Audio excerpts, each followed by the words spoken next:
This is a tutorial for Basic Mastery Question 4 from Tutorial 2c. What we're interested in here is a new technique to us, something called a proof by induction. So a proof by induction isn't that difficult. In fact, there's a few steps that you just have to make sure that you go through in order to prove the result that you want to. The first step for the proof by induction is to set up what it is you're trying to prove. So we're going to define our terms. We're going to let P of n be the statement, and then we just write out our original, the thing that we're trying to prove. So the statement is that the sum to n from r equals 1 of r minus 1, r plus 1 is equal to 1 over 6 n minus 1 to n plus 5. And we want this Pn to be the statement for any positive integer n. So any n belonging to the positive integers. So now that we've got our statement, what's the first thing we want to do? Well, we look at what the smallest number we can substitute in for n is. And in this case, if we're starting from r equals to 1, the smallest possible n is n equals to 1. So when n equals to 1, what happens? Well, the first thing we do is we look at the left-hand side of P of 1. What would that be? Well, just substitute n equals to 1 to the left-hand side. You get the summation from r equals 1 to 1 of r minus 1, r plus 1. And so that will be, just substitute in r equals to 1. That would be 1 minus 1 times 1 plus 1. That's 0 times 2. The whole thing is 0. What about the right-hand side? So we're testing if P1 is true here. What about the right-hand side of P1? Well, we would get 1 over 6 times 1 times 1 minus 1 times 2 times 1 plus 5. And again, this 1 minus 1 is going to be 0, so the whole thing is just 0. So because left-hand side is equal to right-hand side, we can say therefore P1 is true. That is, if I substitute in n equals to 1, then P of 1 is fine. 0 equals to 0, that's just what we've shown. So this is the first, this is the second thing we need to do, which is called sometimes, yikes, what's happened there? This is sometimes called the base case. Now, just as a note, it doesn't have to be n equals to 1, it could be, it's whatever the lowest possible value of n is. So just, if this was from r equals to 2, we'd have chosen n equals to 2. If it was from r equals to 0, we'd have chosen n equals to 0. But in this case, they ask from r equals to 1, so the lowest possible value of n is 1. So now we've proven the base case. We've proven that P1 is true. Now we have to set up our induction hypothesis. So what is the induction hypothesis? Well, it is this. We make an assumption. We assume that Pk is true for some positive integer k. Now, is this a fair assumption to make? Yes, it is, because we could always just take k equals to 1. But we don't want to limit ourselves to this. We want to assume that Pk is true for some arbitrary positive integer k. And so it's also useful, it's not necessary, but it's useful to write out what this means. And this means that the sum from r equals 1 to k of r minus 1, r plus 1 would be 1 over 6 k minus 1, 2k plus 5. So now that we've set up the induction hypothesis, what do we want to do? Now we want to do our induction step. So we want to show that Pk plus 1 is true.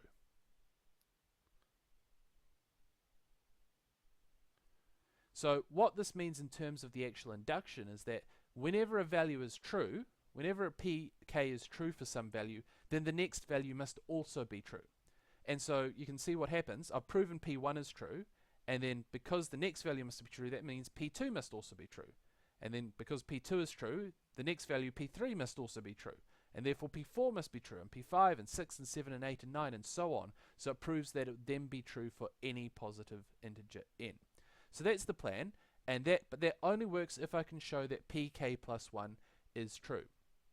So what do I do? Well, I start with the left hand side of pk plus 1. And what's that going to be? That's going to be the sum from r equals to 1 until k plus 1 of r minus 1, r plus 1. Well, the important thing about an induction proof is that what makes it so powerful is the fact that I can use my induction hypothesis. But I've somehow got to get this left-hand side of the hypothesis appearing. However, that's not too bad because I can take this sum to k plus 1. Well, that's just the sum to k.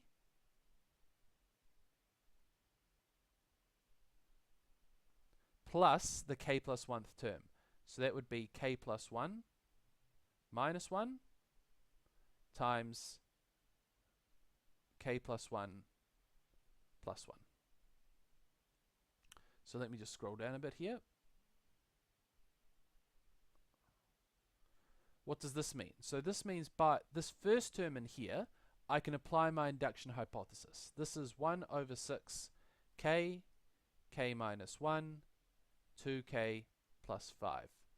What's this thing over here? This is k plus 1 minus 1 is k, and the other one is k plus 2. So again, not too much difficulty now. And I should also write this is by induction hypothesis.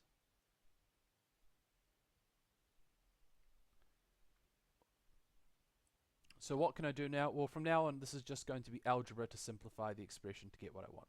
K is in common. I'm also going to pull out 1 over 6 because I don't like fractions. What does that leave me with? Well, the first term is k minus 1, 2k plus 5. The second one I'm left with 6 because I pulled out 1 over 6 and k plus 2. So simplifying that, I get 1 over 6k, 2k squared, plus 3k minus 2k, so plus 2k minus 5k. Wait, I'm getting myself. Minus 2k plus 5k, so that will give me plus 3k minus 5 plus 6k plus 12. And if you look at this expression in here, I know it's a little bit hard to see, but that will factorize out quite nicely to be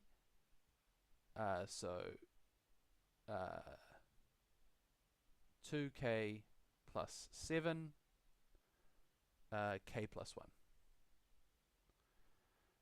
So is this what I wanted? Well, yeah, it basically is. And the next step isn't technically necessary, but it's something that I hope will help you see it. I'm just going to think about what the right-hand side of pk plus 1 would look like. And basically, every time I see a k here, I should replace it with k plus 1. Can I do that? Well, yes. This is 1 over 6. Then I've got my k plus 1, which is analogous to the k up here. So k plus 1. Then I've got a k, which is just k plus 1 minus 1. So this k goes into this one. And then 2k plus 7, that's the same thing as 2 times k plus 1 plus 5. And so I hope you can see that this is in the form of the right-hand side of pk plus 1. So now it's proven. This is what I set out to show. So all that's left for me to do is to conclude. So because P1 is true and PK true implies PK plus 1 is true. Therefore, by mathematical induction, Pn is true for all positive integers n. So that's fantastic. We've proven it. QED. There's one last thing that we have to do though. So if we refer back to the question, what do we see?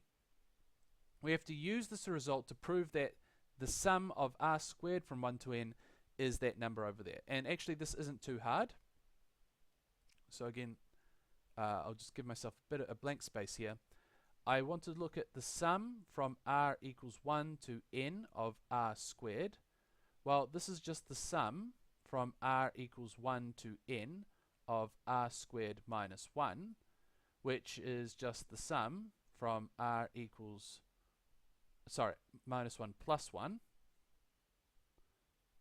which is just the sum of r minus 1, r plus 1, plus the sum from r equals 1 to n of 1.